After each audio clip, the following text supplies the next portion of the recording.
루스드리아 안디옥에서 출발한 바울과 바나바의 1차 선교 원정은 그 대단원의 막을 내리게 됩니다.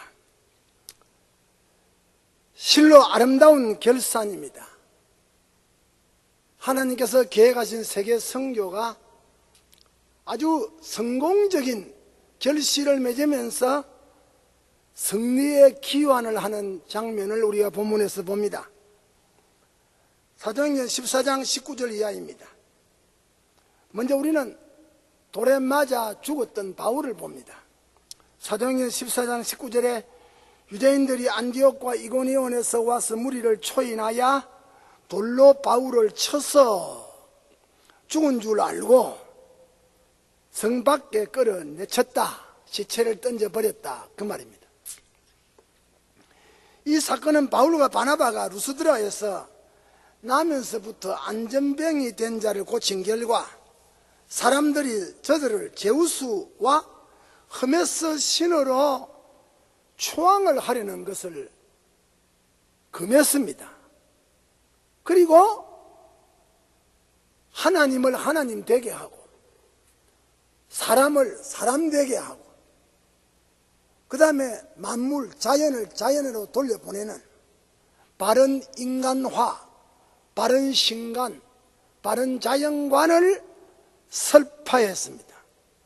그리고 하나님에게로 돌아오라고 설교했습니다.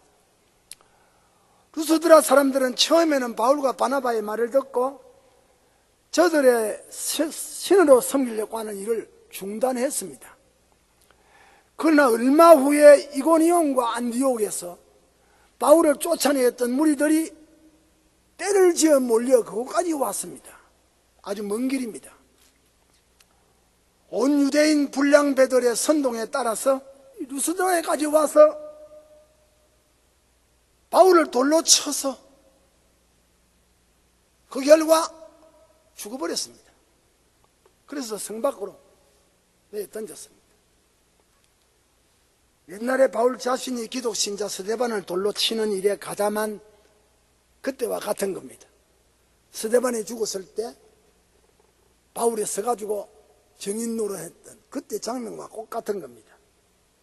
그러나 이제는 바울도 스데반처럼 반기독자들에 의해서 돌에 맞았습니다. 그리고 죽었습니다. 비시디 안디옥 유대인들과 이고니로부터 온 유대인들은 전에 그 성에서도 바울과 바나바 일행을 이렇게 쫓아냈던 사람들인데 여기까지 몰려와서 이렇게 돌을 들어 죽였습니다. 이것은 전도자들이 이 세상에서 받는 괴로움이지만은 이것은 전도자들이 이 세상에서 받는 치고한 상급입니다. 주님께서 마태복음 5장 11절 이하에 나를 인하여 너희를 욕하고 나를 인하여 너희를 핍박하고 나를 인하여 너희를 거짓으로 거스려 모든 악한 말을 할 때 너희에게 복이 있나니 기뻐하고 즐거워하라.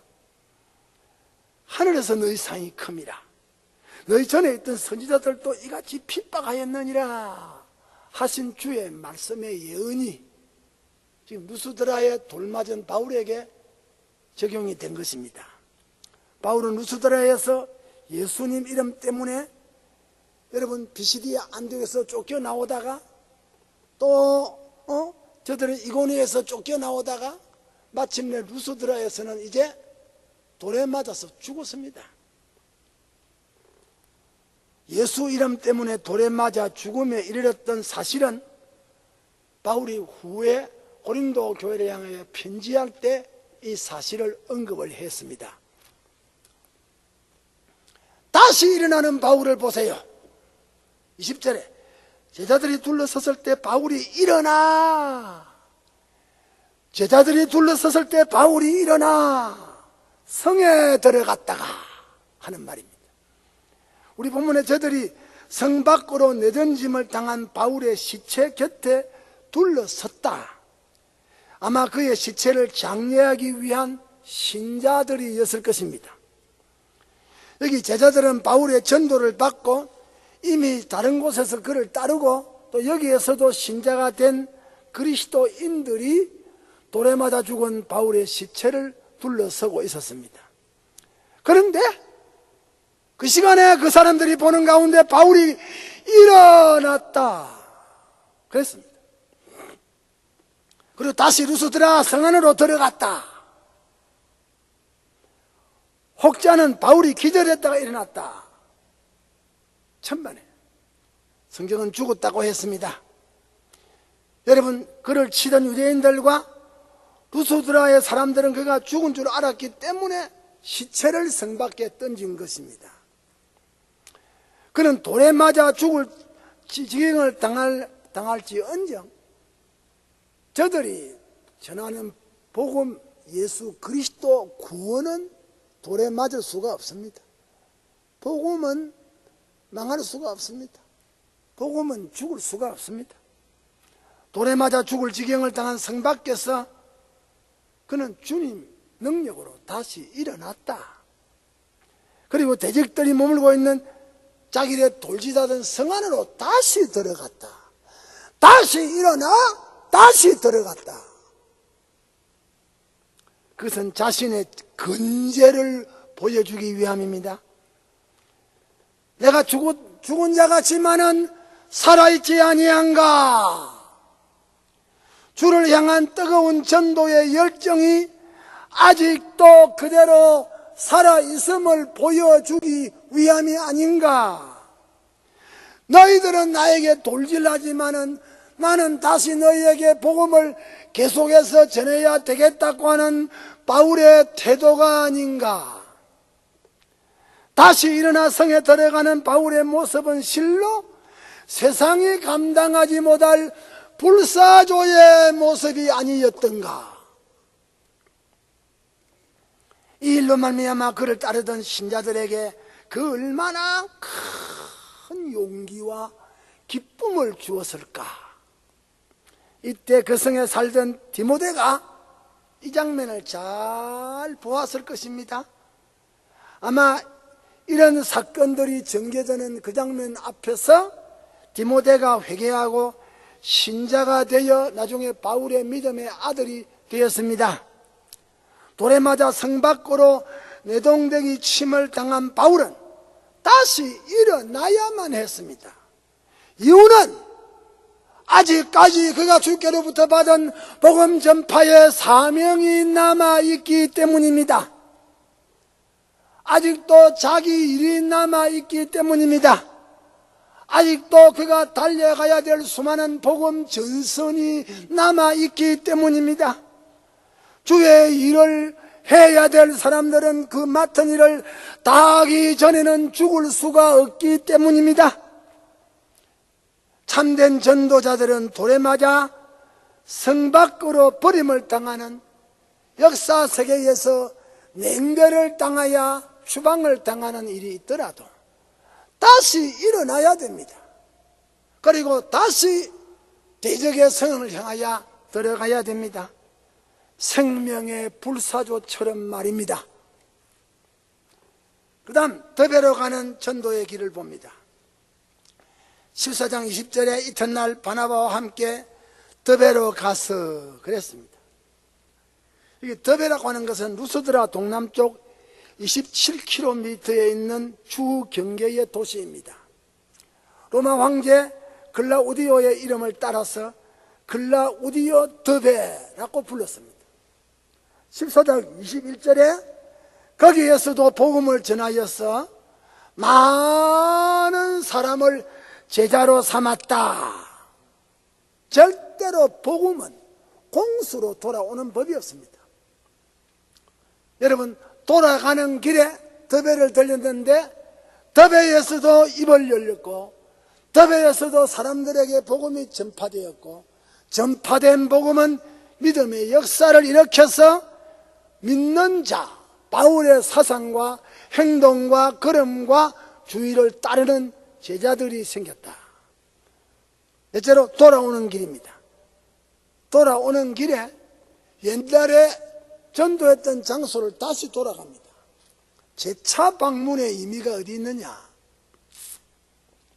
14장 21절에 루스드라와 이고니온과 안디옥으로 돌아가서 이랬습니다.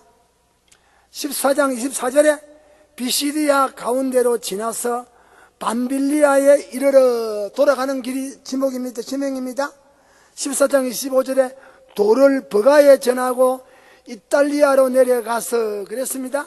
26절에 거기서 배 타고 안디옥에 이르니, 수리아 안디옥이지요. 이곳은 두 사도에 이룬 그 일을 위하여 전에 하나님의 은혜에 부탁하던 곳이라 안디옥 모교회에 왔다 입니다. 선교사로 파송하던 안디옥 모교회로 돌아왔다, 그런 뜻입니다. 곧 바울과 바나바가 선교사로 임명을 받고 떠나던 처음에 수리아 안디옥에 도착했다 하는 사실입니다. 우리는 이러한 성경 본문 속에서 선교사 일행이 수리아 안디옥으로 돌아오는 여정을 봅니다. 곧 더베로 1차 선교 원정의 기점을 해가지고 더베로 그곳에서 복음을 전하고 다시 되돌아갈 때 전도했던, 옛날에 처음에 전도했던 곳으로 다시 되돌아 둘러갔다 입니다. 재차 방문의 의미가 어디 있느냐, 이것입니다. 왜 전에 전도했던 곳으로 되돌아갔을까? 죽이려고 하던 곳으로 또 들어갔다 입니다. 그것은 첫째는 목양의 의미옷이다. 목양. 처음 전도 여행은 떠나서 각 도시를 방문한 것은 파종이지요. 복음의 파종입니다. 전도입니다. 복음으로서 저희를 낳았다 해산하기 위해서 전도하러 갔습니다. 이제 재차 그곳으로 가는 이유는 해산했던 약물이들이 얼마나 자라는가, 잘 자라가기 위한 목양의 의미가 있다. 그 목양의 의미가 뭡니까? 다시 되돌아갔던 목양의 의미가 나옵니다. 믿음의 성장을 위함이다. 22절에 제자들의 마음을 굳게 하여 이 믿음에 거하라, 꼭 권하기 위해서 갔다 이 말이에요.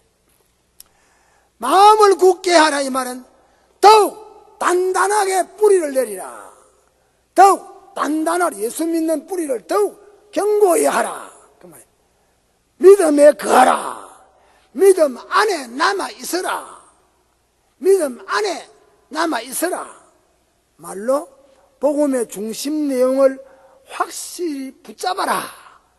뿌리를 내리고 든든히 자라가라. 그 말을 하기 위해서 전도했던 곳에 다시 갔다. 또 환난 승리를 위한 각성을 촉구하기 위함입니다. 22절에 우리가 하나님 나라에 들어가려면 많은 환난을 겪어야 할 것이니라, 이 말하기 위해서 갔다. 예수 믿으면 좋은 것만 있는 거 아니다 이깁니다. 예수 믿고 난 다음에는 전에 없던 어려움이 있다 이깁니다. 전에 없던 환난이 있다 이깁니다. 전에 없던 고난이 있다 이깁니다. 하나님 나라에 가는 너희에게 많은 환난이 있을 것이다. 각오를 해야 된다. 하나님 나라, 미래적인 천국을 가리킵니다. 많은 환난은 눌림을 당하는 지경입니다. 바울 서신에 23번이나 나오는 단어입니다. 많은 환난, 예수 믿고 천당 가는 길에는 많은 환난이 있다. 여러 종류의 환난, 그리고 시기가 길고 종류가 여러 가지라 이 말입니다. 바울의 환난을 말하면 넘치는 수고, 감옥, 매맞는 것, 바다의 위험, 강의 위험, 동족들의 위험, 이방인의 위험, 강도떼들의 위험, 헐벗고 굶주리는 위험, 추운 위험, 마음이 눌리는 위험, 칼 맞는 위험, 옷벗김 당하는 적신의 위험, 공고의 위험, 죽음의 위험. 여러분, 하나님 나라에 들어가는 코스는 세상입니다. 우리가 하나님 나라를 향하는 길은 좁은 길입니다. 멸망으로 가는 길은 넓은 길입니다. 가기가 쉬운 길입니다. 세상과 짝하고 세상과 동조하고 세상의 방법대로 걸어가기 때문입니다. 그러나 하나님의 나라로 가는 길은 좁은 길입니다. 아닌 진리가 아닌 것을 아니라고, 사탄의 역사라고. 여러분, 찾는 이가 적은 길입니다. 그래서 전도받은 바울의 전도받은 여러 교회들에게 너희들이 예수 믿고 천당 가는 길에 많은 고난이 있다, 그 십자가 고난을 너희들이 짊어지고 가야 된다고 하는 권면을 하기 위해서 여러분 전도했던 곳에 다시 갔다. 또 셋째는 교회 조직을 위함입니다. 23절에 각 교회의 장로를 택하여 금식 기도하며 저희를 그 믿음 바 주께 부탁했다. 여기 장로를 택했다는 말은 손을 내어 뻗다는 말, 손이라고 하는 말과 내어 뻗다는 합성어인데 안수를 의미합니다. 벌써 사도행전에는 안수라고 하는 말이 나옵니다. 사도를 대신 택할 때, 마띠아를 택할 때 안수했다. 7 집사를 택할 때 안수했다. 바나바와 바울을 선교사로 파송할 때 안디옥 교회가 안수했다. 오늘 본문에 보니까 여러 교회의 장로를 세울 때 안수하고 세웠다. 중대한 목양의 원리는 초대 교회 성립의 과정 중에 교회 조직 시스템, 제도를 조직한 사실입니다. 사도들, 장로들, 집사들, 권사들 세웠습니다. 이것은 중대한 교회사적인 의미를 보여줍니다. 복음 신앙의 내적 강화를 장려하고 교회의 외적 조직을 강화함으로 하나님 나라가 균형 있게 규모 있게 자라나기 위함입니다. 조직이 없이 그냥 그 열심대로 움직이다 보면 나중에 그 조직이 아무런 기운을 못 차립니다.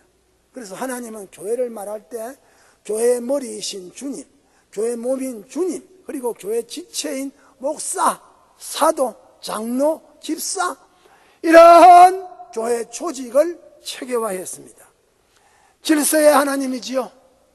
공동체를 형성하는데 이것은 교회의 성장, 교회의 성장의 강화를 위함입니다.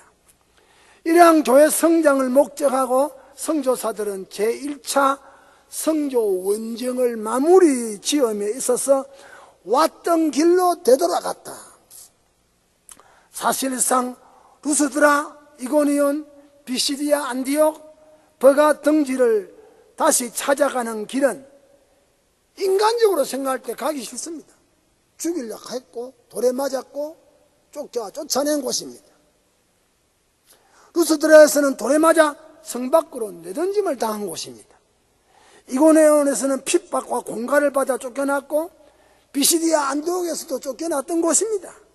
그럼에도 선교사 일행이 그러한 격전지대를 다시 둘러 돌아간 것은 자기들이 파종한 복음의 씨가 열매를 맺는데 돌아보기 위해서 목적을 했습니다.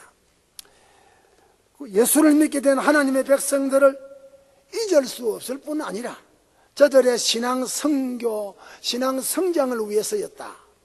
선교 원정의 기점이 된 더베이에서 제가 가봤습니다. 제가 터키 갔을 때 가본 곳인데 여기만 더베이에서 조금 더 들어가면 바울의 고향 다소가 나옵니다. 그 다소에서 배를 타고 수리아 안디옥으로 가면 직행입니다. 아주 가깝습니다. 제가 가보았던 현재 바울의 고향 다소는 현존합니다. 그리고 바울의 집터를 발견해가지고 이제 그 보관하고 관광객들에게 공개를 하고 있습니다. 바울이 걸어갔던 로마로 향하던 그 도로들이 지금도 있습니다. 나는 차 타고 갔지만은 우리 선배 바울은 그 길을 걸어갔습니다. 생각하면서 이 전도자가 조금 눈물이 났습니다.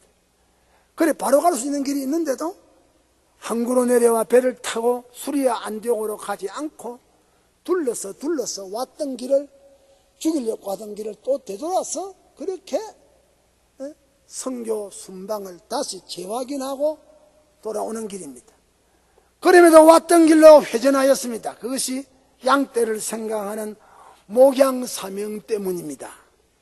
그것이 얼마나 힘든 일인 줄 알면서도 사명감으로 인해서 원수들이 기다리는 죽음의 공포지대가 오히려 아름다운 목양지로 보였기 때문입니다. 선교사의 아름다운 발걸음을 보세요. 저들은 잠시도 후퇴하거나 머뭇머뭇하지 않았습니다. 앞으로 나아갔습니다. 예수의 복음을 13장 4절에 구브로로 나아가고 13장 6절에 구브로에서 바보로 나아가고 13장 14절에 바보에서 비시디아 안디옥으로 나아가고 14장 1절 3절 여러분 비시디아 안디옥에서 이고니온으로 나아가고 이고니온에서 14장 7절에 더베로 나아갔다. 그리고 돌아오는 길에도 그곳으로 가고 또 갔다. 돌아오는 길에 권하고 전하고 굳세게 했다. 얼마나 멋있는 말씀입니까? 깔끔합니다. 이 선교사들의 행방과 그 삶의 내용이 깔끔합니다. 깨끗합니다. 잡것이 없습니다. 저들의 설교에 희왕찬란한 헛것이 없습니다. 코미디적인 요소가 없습니다. 살든지 죽든지 복음을 전하였다. 때를 얻든지 못 얻든지 복음만 전하였다. 환영을 받든지 반대를 하든지 복음만 전하였다.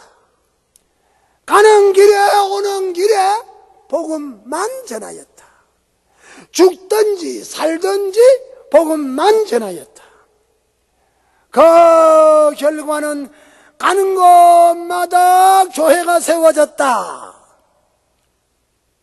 요새 선교사가 지나간 길에 교회가 안 서요.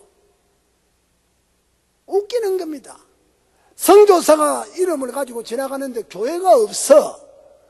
너무너무 웃기는 일입니다. 그 주제가 함께 하나님이 이방인들에게 복음의 문을 열었다. 안디옥에 가서 형제를 만나서 보고할 때 선교 보고의 주제는 하나님께서 함께 하사 이방인들에게 복음의 문을 열었습니다. 이방인들에게 복음의 문이 열렸습니다.